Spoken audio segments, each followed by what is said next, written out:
അവർക്കൊരു കരുണ, കൈൻഡ്നസ് എന്നൊക്കെ പറയുന്ന അവരുടെ ഉള്ളിലില്ല, സീറോയാണ്. അപ്പോൾ എന്ത് ചെയ്യാൻ കഴിയും? അവർക്ക് ഒരാളുടെ ഫീലിങ്സ് ഒരിക്കലും തിരിച്ചറിയാൻ കഴിയില്ല.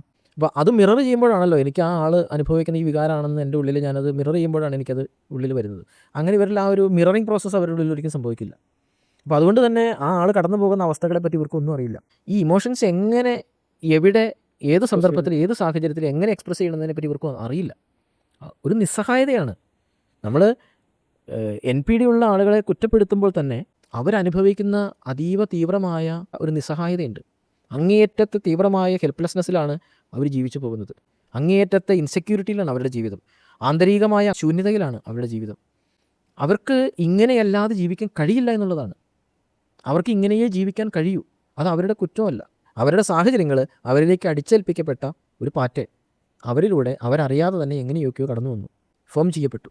അത് അവർ ഡെവലപ്പ് ചെയ്തതാണ് എന്ന് പറയുന്നുണ്ടെങ്കിൽ തന്നെയും അങ്ങനെ ഡെവലപ്പ് ചെയ്യാനുള്ള കാരണങ്ങൾ പോലും അവരിലേക്ക് അവരുടെ ആ കാലത്തെ സാഹചര്യങ്ങൾ അടിച്ചേൽപ്പിച്ചതാണ്.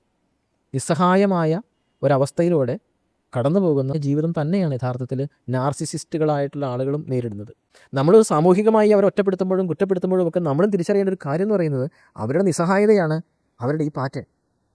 നമുക്കത് വളരെ ദുരിതപൂർണ്ണമായി തീരുമ്പോഴും നമ്മളെ സംബന്ധിച്ച് വളരെ ടോക്സിക്കാണെന്ന് നമ്മൾ പറയുമ്പോഴും അവരനുഭവിക്കുന്ന തീവ്രമായ നിസ്സഹായത, അവരുടെ സാഹചര്യങ്ങൾ അവരാൽ സൃഷ്ടിക്കപ്പെട്ടതല്ല, അവർ മനഃപൂർവ്വം സൃഷ്ടിച്ചെടുത്തതല്ല.